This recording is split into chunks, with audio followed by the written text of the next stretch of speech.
So, look, there was never really any chance that the follow-up to the P-2 video was going to hit quite as hard, but I still feel the need to disclaim that this video is going to be a little different. And the reason is because at least the first part of this comes from my Patreon, where I do make videos that are a little different, but I'm giving it to you for free.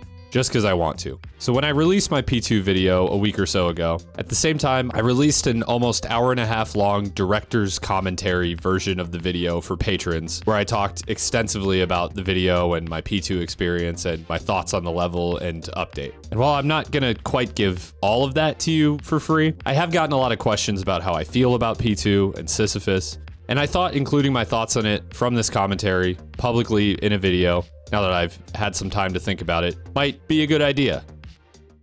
And then I'll do the funny fishing level. But in exchange for this video, you've got to sit through a Patreon plug. If you like the content in this video, this is the type of thing that I'm doing and hope to do more of on my Patreon. Just more relaxed videos on various subjects, extended cuts of my videos with all the stuff that I would normally just cut for time, additional commentary, that sort of thing. This particular video was designed to almost be like a podcast, so you could pretty much listen to it audio only if you want. I added some relevant background footage for the purpose of this specific video, but hey, if you like this sort of thing, let me know. Join the Patreon. You get a ton of stuff for subscribing to even the lowest tier, which is literally just $2 US. It's less than half the cost of a Twitch sub. You get way more stuff, and it supports me almost the same. And if you're feeling generous, there's some extra perks at the higher tiers as well. Growing this Patreon will not only help me make more of the type of content I want to make for all of you this year, but keep making cool extra stuff for patrons as well, if you're into that. Anyways, thanks for listening. I hope you consider checking it out, but even if not, enjoy this extra and a little different style content anyways. And without further ado, here's my extended thoughts on P-2 and Sisyphus Prime. It was at this moment that I knew I fucked up.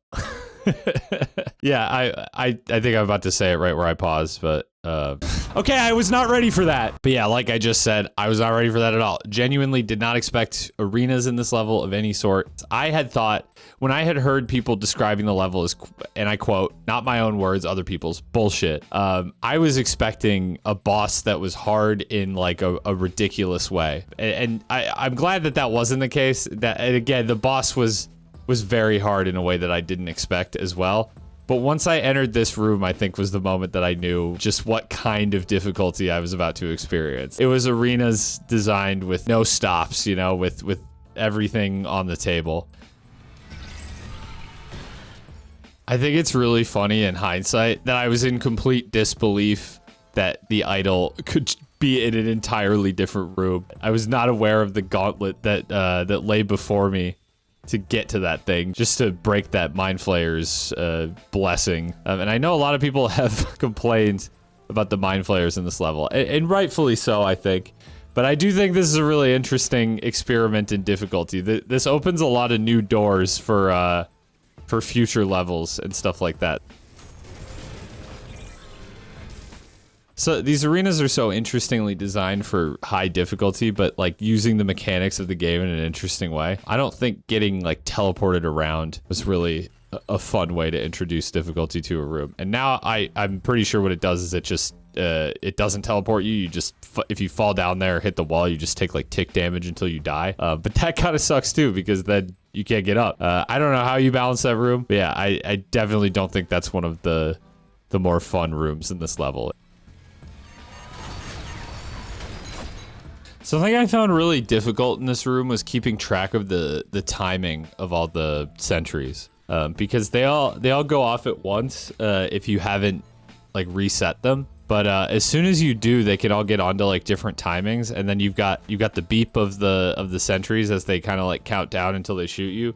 You have the stalkers kind of like doing their little chirping sound too. And this room just gets really disorienting sound-wise. Hideous Mass is loud, Swords Machine is pretty loud, so yeah, that part wasn't my favorite, but it was an interesting use of sentries. I was kind of like relieved when I walked into this room and saw that it was wide open. It was always the freaking sentries that killed me. But yeah, as soon as those spawned in, I was like, oh, I regret feeling like I was safer in this room because it's more wide open, because now the sentries are gonna fuck me. This was definitely the first level where I really kind of saw the potential of the sentries as an enemy. They got a little bit underutilized in Act 2, but I'm sure in Act 3, we'll see them in some really, really evil situations and spots. Now for the real boss, exactly. What I want to disclaim is that I was going into this level pretty blind. What I did know about this level was, for one, I knew it was going to have a flesh prison of some sort. I had seen the Panopticon photo from the ARG. I don't look at leaks, or I try not to at least. They will get posted and swiftly deleted in my Discord. And unfortunately, when they get posted, I tend to just see them. 5S was kind of spoiled for me that way. But the Panopticon, since it came from an official, I guess, ARG, I didn't feel so bad about looking at that. But it did at least spoil to me that the level was going to have some sort of flesh prison again. Now, this might be a theme. It might be something that we see in all the Prime Sanctums, be that just one more, or, you know, perhaps future ones beyond that. Who knows? But it seems like the flesh prisons are here to stay. And that I knew, at least beyond a reasonable doubt, that the boss was going to be Sisyphus, just because of the kind of lore setup that he had. Now, I personally thought it was just as likely that people were wrong about that, and that Hikita would come in with a bit of a left hook here with someone else. I'm glad that he didn't, because I think people would be asking until the end of time, like, well, why did you do all this setup for Sisyphus and then no payoff? So I'm glad that it was Sisyphus, but I was expecting a twist, and I guess there really wasn't one. It was just flesh prison, Sisyphus comes out, and that's just it. But yeah, I will say that the way the bosses played out was a little different than I had envisioned in my mind. So I think Flesh Panopticon's actually pretty cool.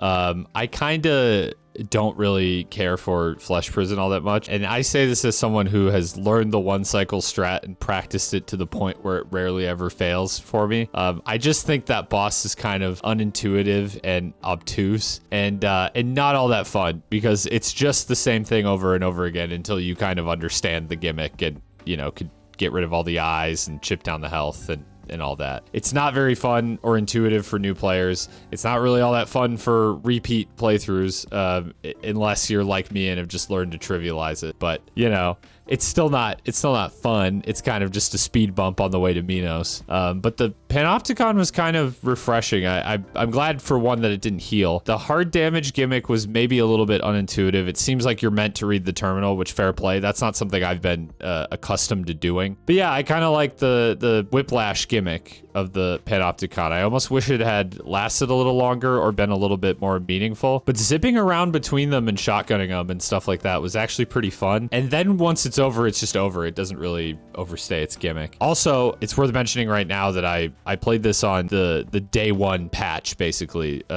It was technically 24 hours after the level had released, more or less. So you'll notice a few oddities, like the animation and timing of Sisyphus coming out of the Flesh Panopticon not being very clear. I actually kind of slid to the back of it so you couldn't really see the animation at all. You get to about 60% health and Sisyphus just tears his way out. I think the patch that came a couple days after this kind of fixed that animation a little bit, made it a little more clear. But yeah, overall, I like that boss fight. I like the entrance of Sisyphus. It's pretty cool. But yeah, I really like, I think it goes without saying, and I pretty much said it right when I reacted to him, but I really like the two attacks, Be Gone and You Can't Escape. You Can't Escape is one of the most, if not the most complex and interesting move in the game, period, where you kind of have to, he sort of teleports to you and then makes an attack in your direction. So you kind of have to iframe individually each of the attacks, or slide away, but you kind of have to have the right distance to slide away from them. What I've been doing now, since I've been practicing this a little bit off stream, is I will dash, and then I will slide the third attack, which is kind of like a roundhouse kick, so it goes a little high, and the slide usually goes under it, and then just prepare to parry the final one. But a huge change in this patch is that now when you parry, you get your stamina back.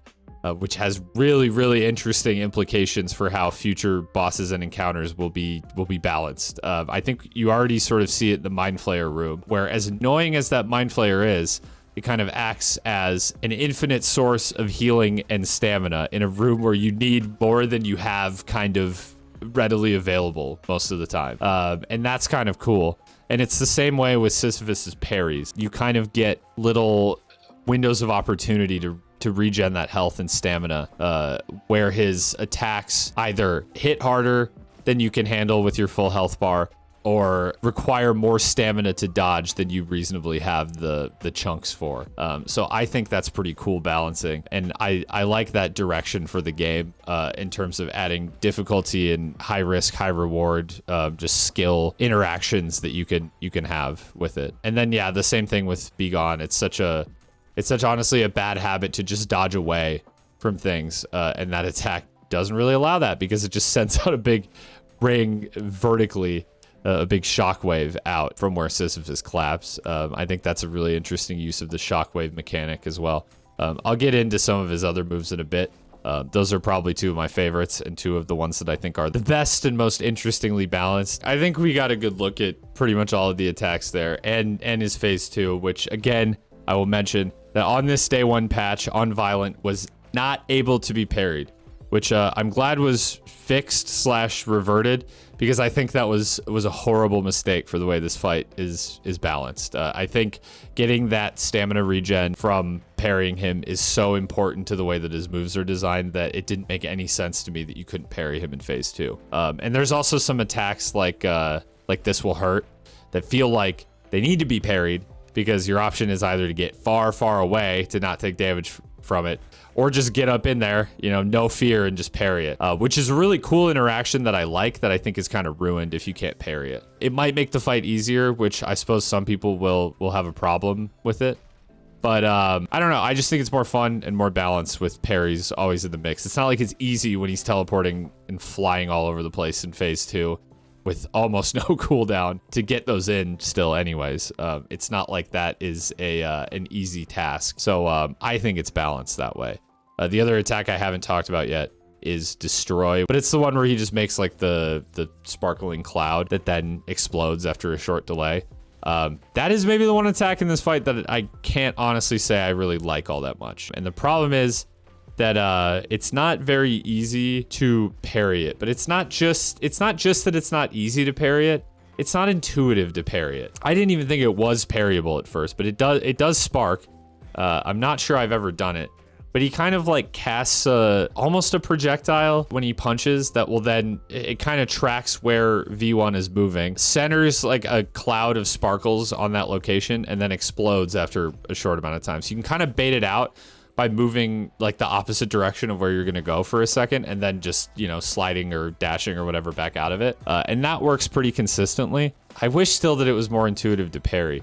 It also seems like it has a hitbox, like when you're actually near his fist too, even though he kind of does it in a really slow motion. So it's a little weird. I've been hit by it with almost no time to react to it when he first sort of casts it. But Destroy, even the more I practice it, more I don't want to say that I don't have an answer for it, but that I just don't find it very intuitive. But yeah, overall, I think I've pretty much covered all of his like big moves at this point. I kind of took to like just maxing out the DPS I was doing by like making saw traps and like baiting him through it. I've seen other people use the screwdriver. A lot of people in chat were telling me to do that, which first of all, didn't want the backseating in the first place. Second of all, not a big fan of using the screwdriver to learn bosses, because I feel like, I don't want to call it a crutch because I think it's fine if you use it, but for me, when I'm learning a boss, I guess the goal is not to necessarily just get through it as fast as possible, but actually learn how to respond to all the moves and survive them too. And I feel like the screwdriver kind of takes the pressure off of that. You just get topped off when the boss gets close to you, which is really nice. And I think that Sisyphus, if I had to guess Hakita's intentions here, I think Sisyphus had to have been balanced with the screwdriver in mind. And also the saws to an extent, but the screwdriver for sure, because all you have to do is like pump it into him, and then he's like, he will teleport, above, next to, behind you, in front of you, whatever. Pretty much every move he does is going to bring him close to you, and he's going to heal you right up. Not only that, but again, shout out Bard with Skates, pointed out to me that the sound cue of the screwdriver actually really helps you keep track of him. You'll notice as this fight goes on and I get a little more fatigued, I start having trouble keeping track of him. But if you're struggling, I mean, the screwdriver, that sound effect that it gives off could be honestly a great way to keep track of him. Again, it's not my ideal way to play, but I do think that this boss might have been designed with the screwdriver being an option, or at least, you know, making it a little more enticing in mind. And same thing with the saws too. Man, the overheat, when he steps onto that, especially if he stands on it, and you can bait him through it with attacks like you can't escape. Holy crap, that's a lot of damage, especially if the overheat's going. I started kind of just mindlessly laying down the saws, and I think you can see this pretty clearly in the video, but like, I would just like ignore what he was doing, and I would just start laying down a saw trap in hopes that he would just teleport right into it and heal me up. And it didn't most of the time end up playing out that way. But like, you know, in my 6 hours deep into the stream, sleep deprived brain, like that was just like what I needed to do. And it made no fucking sense. And as soon as I went back to even just a tiny bit of like actually responding to his moves, I beat him pretty quick. But you know, you have almost like this descent into madness coupled with my control key popping off. So basically I think I need a new control key. And what I would like to do is get a custom keycap that has Sisyphus's face on it to commemorate this, the death of my control key, and the one who caused it. I thought that would be funny. I'm still looking around for a service that'll make keycaps for the specific type of keyboard that I have that will do like custom prints on them. But hopefully I'll find that, and when I do, I'll share it with everyone because I think that'll be pretty cool. And I thought it was kind of fitting, though, despite like all that struggling, to just end the fight on the note that that Sisyphus did, and just say that I don't regret a single second of it. I mean, it's true. I don't regret a single second of it. I came out the other end with a great video, and I think in a weird way, a better Ultrakill player, even though it doesn't look like I learned anything. Certainly have a new perspective on this game, and feeling as beaten down as I did by that level, something new to grind for too. So I will be doing P rank attempts, of course, on this level.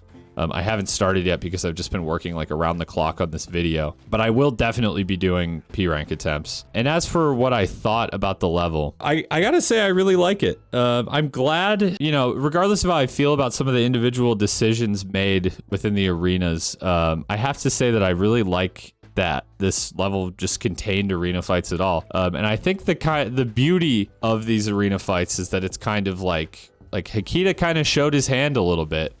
He showed what some of the new additions to the game, like idols and sentries and stalkers, are able to do from a balancing perspective, and how they can really ratchet up the difficulty of arenas. Again, while there were some decisions that I think kind of fell flat, I think that the place to take risks that don't pay off is the Prime Sanctums. It's not like that idled Mind Flayer arena is in a required level in the main stretch of levels, right? It's not like an Act 3 level. It's an optional challenge level. And if you're not up to the task to kind of solve that combat puzzle, then maybe the level just isn't made for you. And as for the bosses, I kind of said my piece on Flesh Panopticon already. It's a little short, but I think the design of it overall is a lot better than the Flesh Prison, and I enjoy it more personally. And I would love to see that grapple point gimmick come back. And then when it comes to Sisyphus, I mean, I'll just talk generally here because I talked about his individual moves. I've seen a lot of people complain that it was too similar to Minos. I will admit that in my own mind, I had a different vision for how the fight with Sisyphus would go. But I can't be too mad about the way that the fight is designed, because it's clear, I think, that there is a type of boss that works best in Ultrakill, and it's the in-your-face, brawler-style boss that's kind of always closing the gap to you, that's always like teleporting to you, that gives you those opportunities to heal and parry, but also keeps the fight active and fun, and, you know, they're always kind of attacking and giving you something to respond to. And I think Sisyphus is really just an evolution of that. So while I can understand the comparisons to Minos, I think a lot of them are just superficial, just like the way the boss looks, the style of fighting that he adopts, and the use of shockwaves as kind of an added difficulty mechanic. But the way that he uses shockwaves is different. We've never seen anything like Be Gone before, except when Minos kind of accidentally dies into the wall. And overall, I find once you get going with this fight, it's pretty satisfying to respond to his moves. I would like to see future boss fights maybe try something different. I think maybe in terms of the actual like fighting style, Sisyphus was maybe played a little bit safe. But I think it's overall different enough and had enough unique experiments that I can't be too mad that he's similar to Minos. I mean, Minos is my favorite boss in the game after all, and I would slot Sisyphus in just right below him. I think the Ferryman in Game 2 really made me want to see more enemies that fight with weapons or different styles of weapons. I mean, it's been a while since we've seen someone who has like guns, because there was the swords machine has the shotgun, and V2 obviously has a whole arsenal of guns. But there definitely hasn't been a prime boss that wields a gun. I mean, who knows? Maybe Gabriel will come back strapped up for his next fight. We'll see, I guess. And with potentially only one Prime Sanctum left, I don't know. I think I'd just really like to see Hikita go just way, way, way in a different direction for it. Now that we've seen kind of two takes on the like fighting game style brawler boss. But that's just my opinion. I'm happy with Sisyphus, and honestly, if P3 is another like Minos and Sisyphus like boss with just like mildly different mechanics and a little bit higher difficulty, I would be okay with that too, because I just enjoy fighting that style of boss as well. So that's about it for my P2 thoughts. Again, there's maybe 20 to 30 minutes more of commentary in the full thing, going into all sorts of other topics, including my editing, some additional P2 thoughts and Ultrakill anecdotes, and much, much more. And then there's about 5 to 10 more minutes of cut footage that didn't make the final edit that went up on the channel. So if any of that sounds cool to you, check out the Patreon. You can get that video right now. You get early access to pretty much all my videos by at least 24 hours, and usually some extended or bonus content to go along with it, and more stuff as I see fit. Anyways, this is going to be kind of an awkward transition, but I haven't yet shown you my 5S experience. And I don't know where else to shoehorn this in, so yeah, without further ado, I say to you, good morning, and let's get fishing. Oh, this should get me gold on Act 2, by the way, right? All I need to do is play the secret mission. It's in here. I should not get this. Hey, I don't want to deal with that.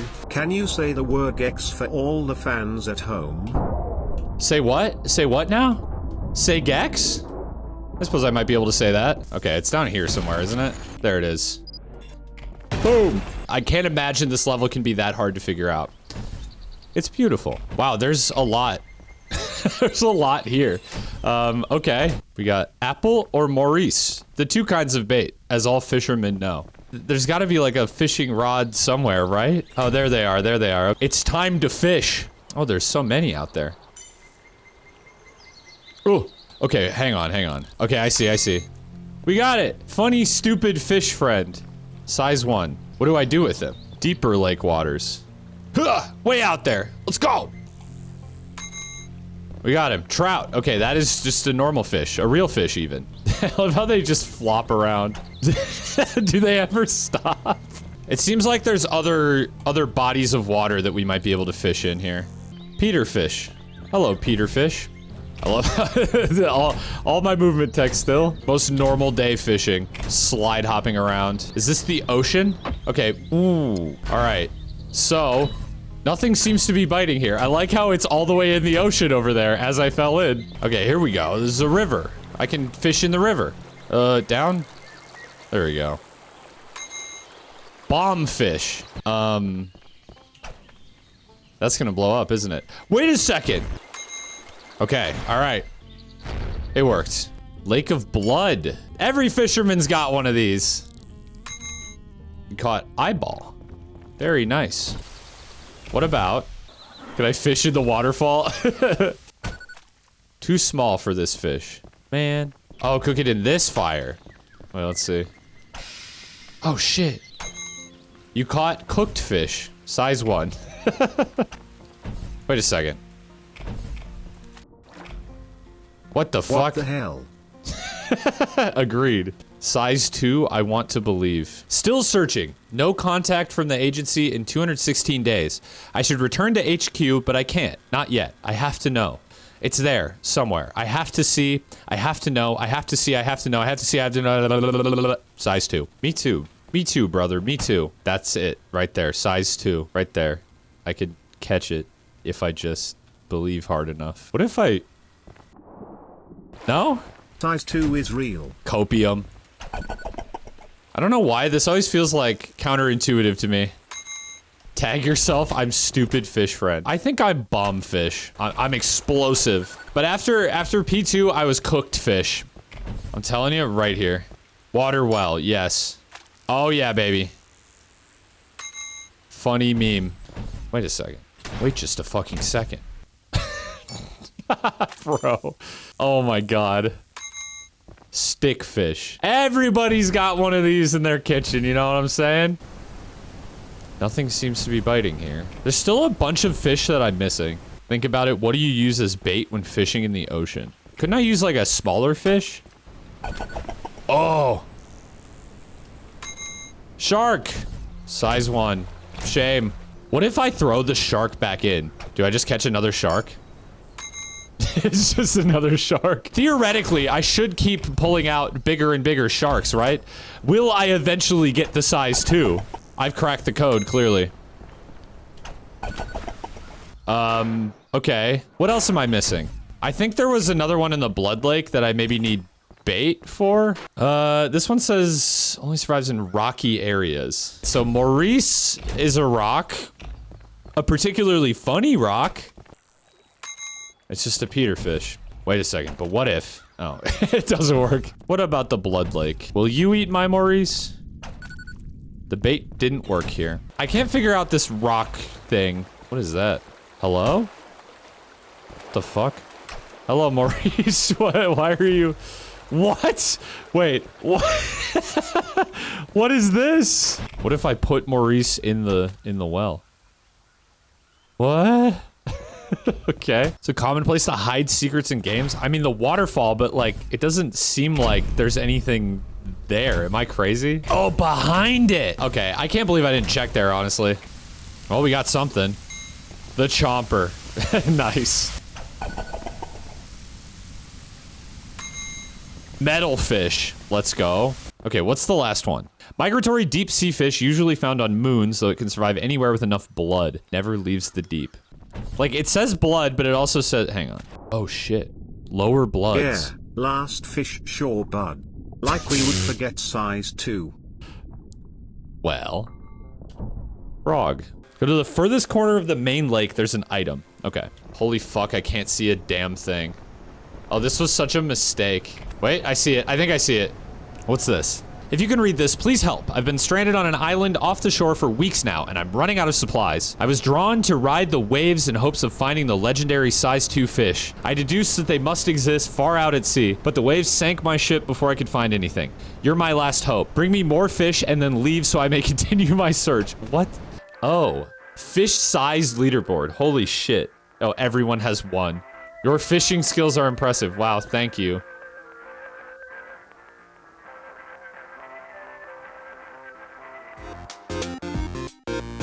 Hit that like This is button. alright. Smash that bell, hit that bell button, hit this Destroy my bell pussy. button. Subscribe to Dumper Man.